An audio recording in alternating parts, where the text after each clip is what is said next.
श्रीमद् भागवत महापुराण की जय। श्री शुकदेव महाराज की जय।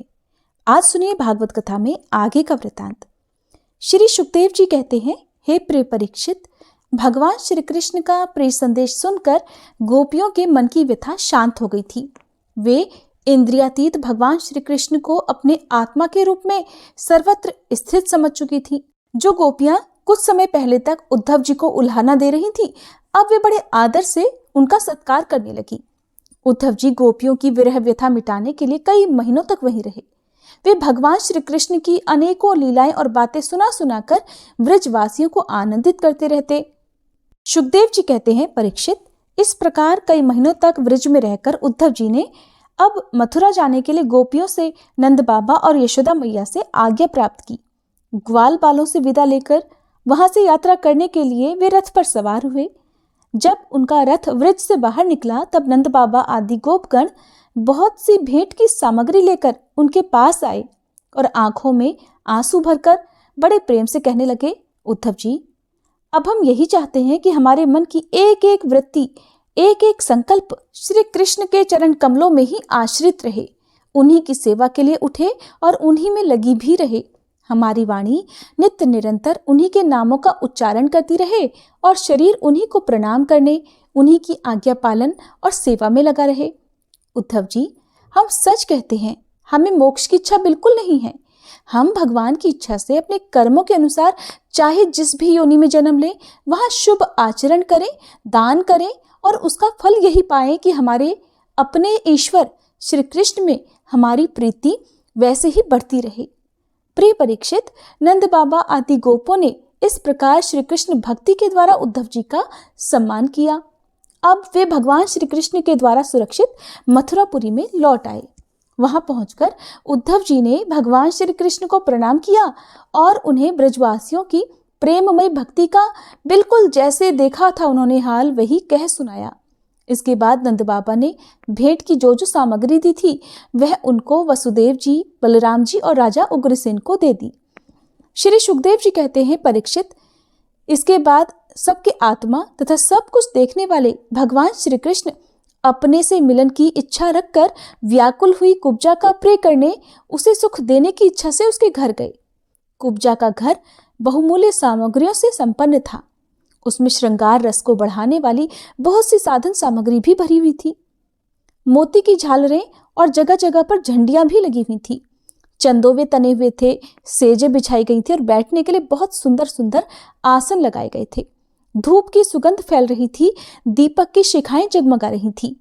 भगवान को अपने घर आते देख कुब्जा तुरंत हड़बड़ाकर अपने आसन से उठ खड़ी हुई और सखियों के साथ आगे बढ़कर उसने विधि पूर्वक भगवान का स्वागत सत्कार किया।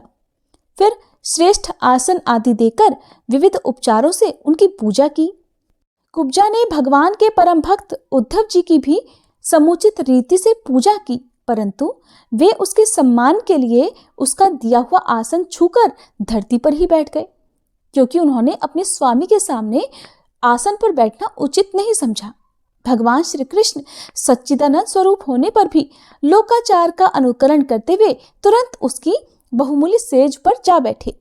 तब कुब्जा स्नान, अंगराग, वस्त्र, आभूषण, हार, गंध इत्यादि, तांबूल और सुधासव आदि से अपने को खूब सजाकर लीलामयी लजीली मुस्कान और हाव भाव के साथ भगवान की ओर देखती हुई उनके पास आई। कुब्जा नवीन मिलन के संकोच से कुछ झिझक रही थी। तब श्याम सुंदर श्री कृष्ण ने उसे अपने पास बुला लिया और उसकी कंगन से सुशोभित कलाई पकड़कर अपने पास बिठा लिया और उसके साथ क्रीड़ा करने लगे। परीक्षित, कुब्जा ने इस जन्म में केवल भगवान को अंगराग अर्पित किया था। उसी एक शुभ कर्म के फलस्वरूप उसे ऐसा अनुपम अवसर मिल गया। कुब्जा भगवान कृष्ण के चरणों को अपने काम संतप्त हृदय, वक्ष स्थल और नेत्रों पर रखकर उनकी दिव्य सुगंध लेने लगी और इस प्रकार उसने अपने हृदय की सारी आदि व्याधि शांत कर ली।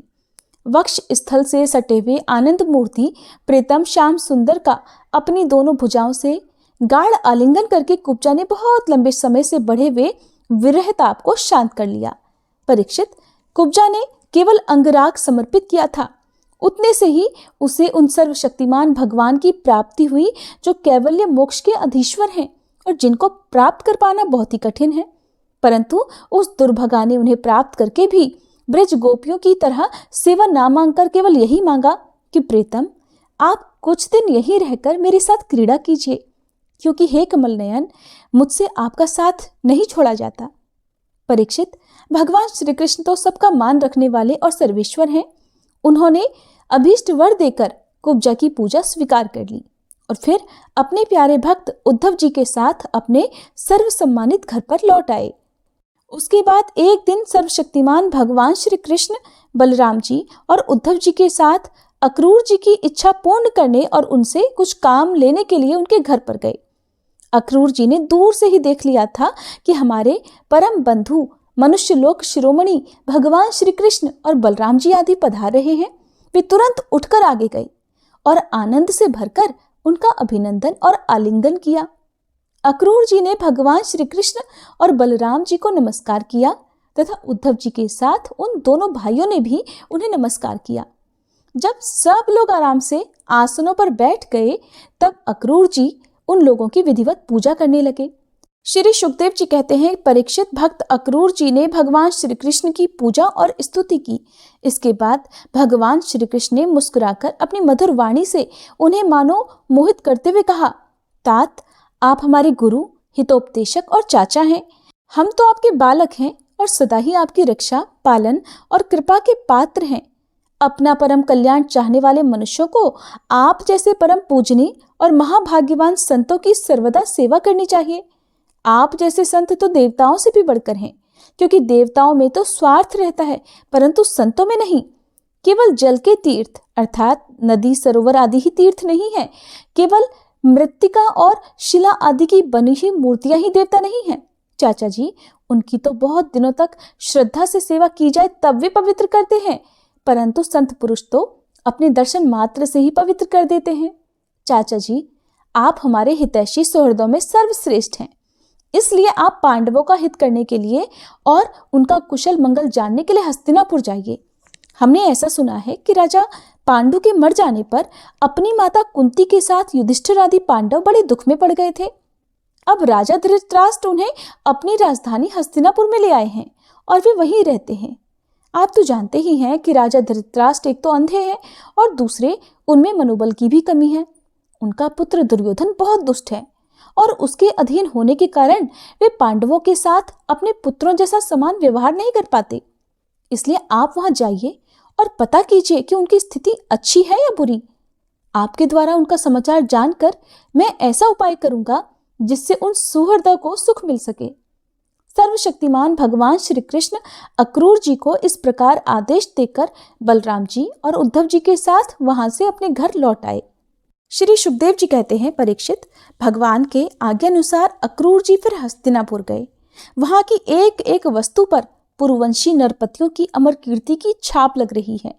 वे वहां पहले धृतराष्ट्र, भीष्म, विदुर, कुंती, बहीक और उनके पुत्र सोमदत्त, द्रोणाचार्य, कृपाचार्य, कर्ण, दुर्योधन, द्रोणपुत्र अश्वत्थामा, युधिष्ठिर आदि 5 पांडव और अन्य इष्ट मित्रों से मिले।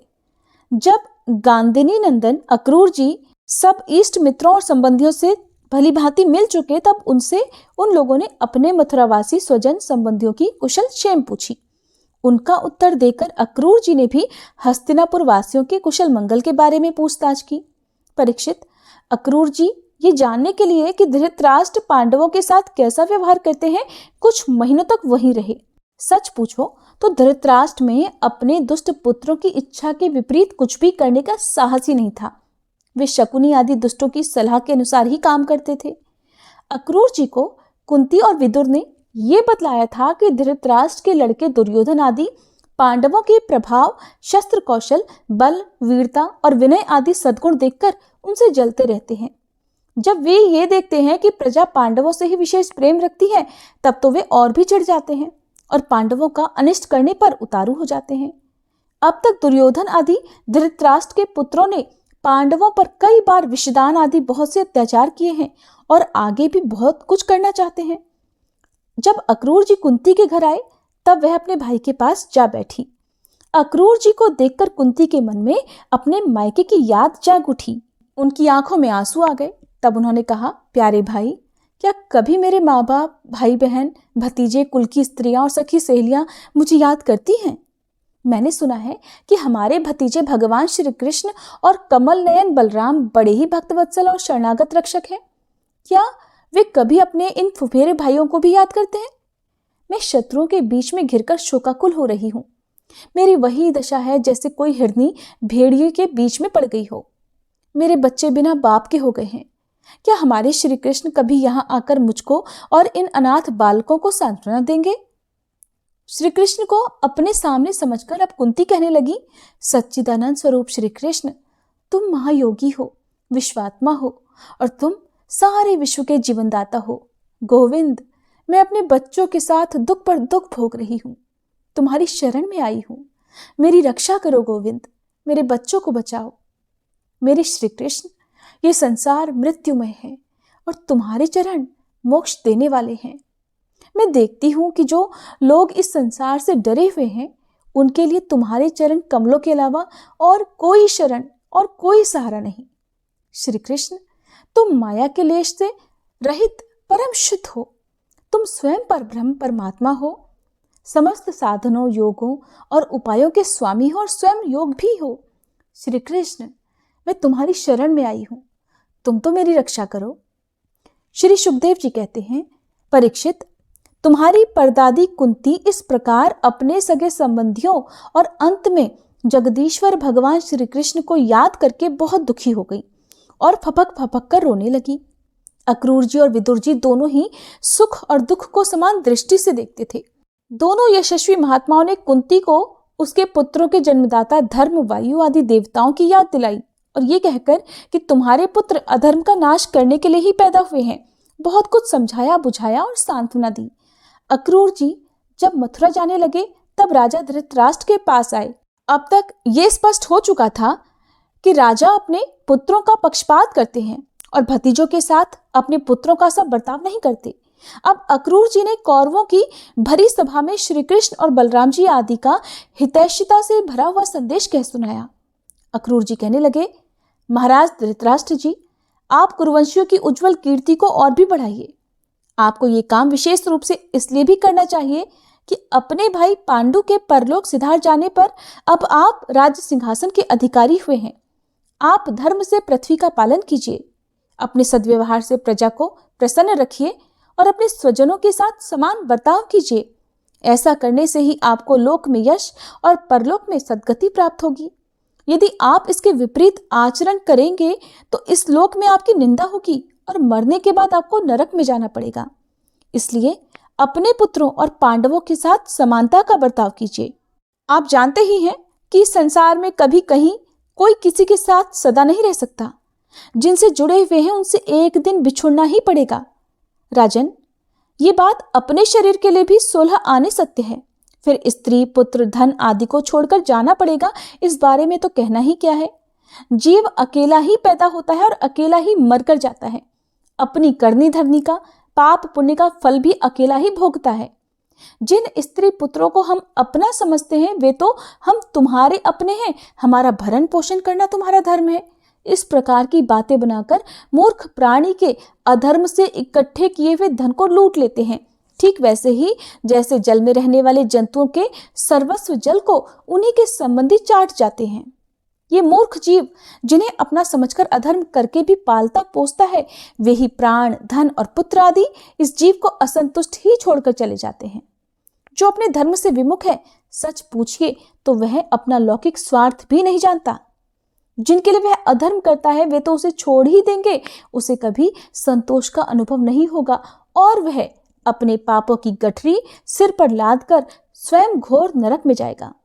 इसलिए महाराज, ये बात समझ लीजिए कि ये दुनिया 4 दिन की चांदनी है, सपने का खिलवाड़ है, जादू का तमाशा है और मनोरंजन मात्र है।